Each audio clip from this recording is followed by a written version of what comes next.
Hi guys, నేను మొన్న జున్ను పాలతో రసగుల్లాలు చేసుకున్నానండి. చాలా బాగా వచ్చినాయి. ఈ రసగుల్లాలతో మాకు చాలా మెమరీస్ ఉన్నాయి. నాకు ఇంతకుముందు షాప్ ఉందని చెప్పిందే కదా, ఆ షాప్ ఉన్నప్పుడు మాకు రాజస్థాన్ వాళ్ళు సేట్లు ప్రతి దీపావళికి స్వీటు ఇచ్చేవాళ్ళండి. ఆ స్వీట్లో ఈ రసగుల్లాలే ఎక్కువ పర్సెంట్ ఇచ్చేవాళ్ళు వాళ్ళు. అందుకని చెప్పేసి మా పిల్లలకు కూడా ఈ రసగుల్లాలంటే చాలా ఇష్టము. వాళ్ళు ప్రతి దీపావళికి తెచ్చిస్తారు. ఒక 5-6 మంది సరుకు వేస్తా అనిండ్రు కాబట్టి ప్రతి ఒక్కరూ తెచ్చిచ్చేవాళ్ళు ఒక్కో బాక్స్ చొప్పున. చాలా బాగుంటాయి. తర్వాత మేము అక్కడి నుంచి ఇక్కడికి వచ్చేసినాం కాబట్టి ఇంకా తర్వాత మేము ఎప్పుడన్నా స్వీట్ షాపులు తెచ్చుకొని తింటా ఉన్నాము. ఇప్పుడే నేను ఫస్ట్ టైం చేయడము ఈ రసగుల్లాలు అనేటివి. జున్ను పాలతో చేస్తానా చూడండి. ఉడికించిన తర్వాత చాలా బాగా వచ్చింది జున్ను. వచ్చిన తర్వాత కొద్దిసేపు ఇలాగే ఉడకనిచ్చి నీళ్ళు సపరేట్ అవుతాయి కదా అని చెప్పేసి ఉడకనిచ్చినానండి. ఉడకనిచ్చి తర్వాత ఒక స్ట్రైనర్, చిన్నపాటి స్ట్రైనర్ ఉంటే నా దగ్గర, క్లాత్ వేసేసి ఇంకా మొత్తము వడగట్టేసుకుంటానా.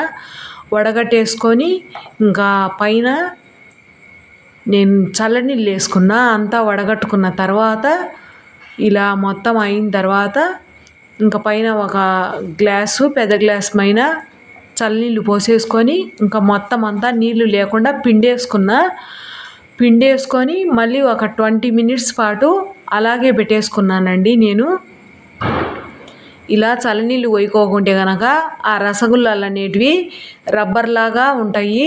ఇలా చల్లనీళ్ళు వేసేసుకుంటే కనుక బాగుంటాయి అని చెప్పేసి ఇలా నీళ్ళన్నీ ఒత్తేసుకున్న తర్వాత ఒక 20 minutes అలాగే వదిలేసిన తర్వాత ఇంకా చూడండి ఇలా తీసుకొని మొత్తము ఇంకా అన్నీ ఇది వేసేసుకున్న తర్వాత అంతా పొడి పొడిగా చేసుకొని బాగా కలుపుకోవాలండి. ఎక్కువసేపు ఒక 15-20 నిమిషాల పాటు బాగా అంతా కలిపేసుకోవాలి. దీంట్లో నేను కొంచెము ఒక టేబుల్ స్పూన్ అయినా మైదా పిండి వేసిన ఇలా కలుపుకోవాలి.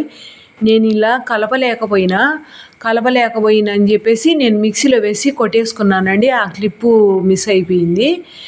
మిక్సీలో కొట్టుకొని తర్వాత బాగా ముద్దగా అయింది. మిక్సీలో కొట్టింటే చూడండి ఇలాగైంది.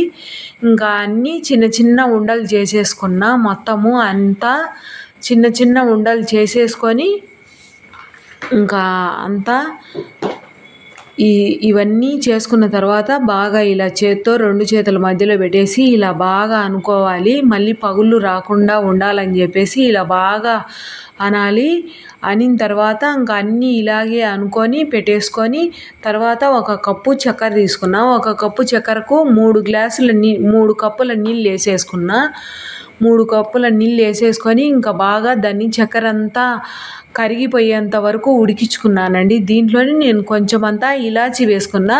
మీ దగ్గర సాఫ్రాన్ ఉంటే సాఫ్రాన్ కూడా వేసేసుకోండి. నా దగ్గర లేదని చెప్పేసి నేను వేయలేదండి. వేసి బాగా ఇలా ఉడికించుకున్న తర్వాత మనం రసగుల్లాలన్నీ చేసి పెట్టుకున్నాం కదా, అవన్నీ ఈ సిరప్లో వేసేసుకోవాలి. ఈ సిరప్లో వేసేసుకొని మీడియం ఫ్లేమ్లో 8 నిమిషాలు ఉడికించి సిమ్లో ఒక 4 నిమిషాలు ఉడికించుకొని ఇంకా దించి చల్లారిన తర్వాత సర్వ్ చేసేసుకొని ఫ్రిడ్జ్లో పెట్టేసుకొని తింటే ఇంకా బాగుంటుంది. ఫ్రిడ్జ్లో పెట్టుకోకుండా బాగుంటుంది. మా వీడియో నచ్చితే ఒక లైక్ చేసి మా ఛానల్ని సబ్స్క్రైబ్ చేసుకోండి. మీ ఫ్రెండ్స్కు, రిలేటివ్స్కు షేర్ చేయండి మా ఛానల్ని. మా రసగుల్లాలు ఎలా ఉన్నాయో కామెంట్ పెట్టేసేయండి. చాలా బాగా వచ్చినాయండి. ఇదంతా చూడండి ఎంత బాగా వచ్చినాయో. దాంట్లో ఉడికిన తర్వాత చాలా బాగా చిన్నవి చేసిన నేను. దాంట్లో ఉడికితే కనుక బాగా పెద్దగా పొంగుతాయి అని చెప్పేసి ఇలా వేసేసుకున్నా. అంతా